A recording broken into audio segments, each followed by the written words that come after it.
পড়ার বিষয় পক্ষ থেকে বলছি, তোমরা যারা নেতাজি মুক্ত বিশ্ববিদ্যালয়ে পড়ছো অনার্স বা ইউজিতে, তাদের 14ই নভেম্বর থেকে অ্যাসাইনমেন্ট শুরু হয়ে গেছে, যা কাল অর্থাৎ 21শে নভেম্বর দুপুর 2টোর মধ্যে জমা দিতে হবে। তা আমরা পড়ার বিষয় পক্ষ থেকে প্রায় 70টা অ্যাসাইনমেন্ট জমা দিয়েছি, তোমাদের করে দিয়েছি আমাদের একমাত্র ইউটিউব চ্যানেলের মাধ্যমে, কোনো কিছুর বিনিময়ে নয়। আমাদের উদ্দেশ্য হচ্ছে তোমাদের যদি কিছুটা সাহায্য করতে পারি সেইটা। দেখো, তা চলো শুরু করি। DSGR-21 প্রথম প্রশ্নটা দেখো, সিটি রিজন এর ধারণাটি কে প্রদান করেন? ডিকিনসন। এটা বি অপশনে থাকবে, দেখবে। 2 নম্বর, সেলভি এবং বেন কোন ধারণার বিকাশ ঘটিয়েছিলেন? সামাজিক এলাকা বিশ্লেষণে।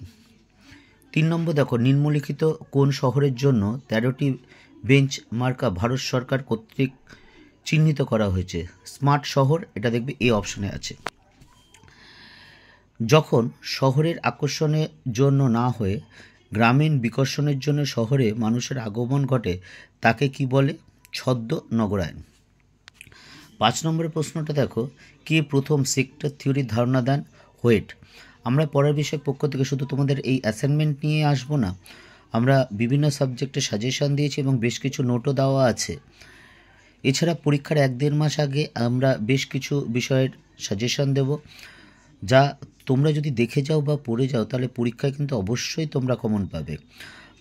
আমার ব্যক্তিগত 23-24 বছর শিক্ষকতার অভিজ্ঞতা প্লাস আমার বেশ কিছু সিনিয়র বিভিন্ন স্কুল কলেজের শিক্ষক শিক্ষিকারা আছেন বা আমার বন্ধুও আছে এবং আমার বেশ কিছু জুনিয়র, সবাই মিলে আমাদের এই শিক্ষকতা করতে গিয়ে দেখেছি অনেক শিক্ষার্থী নেতাজি মুক্ত বিশ্ববিদ্যালয়ে পড়ে আমাদের এবং নানা সমস্যার কথা বলে, অ্যাসাইনমেন্ট থেকে শুরু করে, সাজেশন থেকে শুরু করে, নোট থেকে শুরু করে।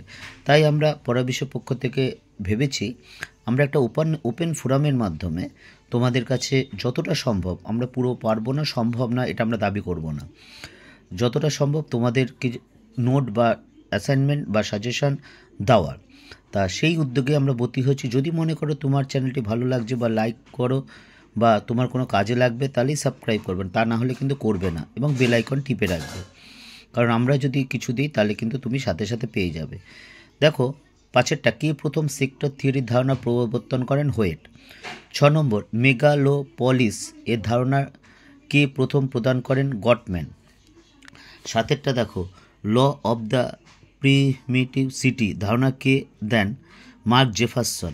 এছাড়া আমরা পড়ার বিষয়ের পক্ষ থেকে আমরা তোমাদের জন্য যদি কেরিয়ার বিষয়ে কোনো জানার ব্যাপার থাকে, কি পড়লে কি হবে বা তুমি কি হতে চাও বা কোথায় কি সম্ভব পড়াশোনায় বা সেই কোর্সটা যদি মনে হয় আমাদের জানিও। আমাদের এই বিষয়ে বিভিন্ন বিষয়ে অভিজ্ঞ ব্যক্তি আছেন, শিক্ষক শিক্ষিকারা আছেন আর কি, তাদের মাধ্যমে কিন্তু আমরা এই চ্যানেলের মাধ্যমে আমরা তোমাদের সমস্যার সমাধান করব। এর জন্য ফ্রি অফ কস্ট কোনো কিছু কম বেশি মাত্র এতটা কিচ্ছু না, আমরা কিন্তু সম্পূর্ণ আমাদের এই ইউটিউব চ্যানেলের মাধ্যমে তোমাদের সমস্যার সমাধান করব।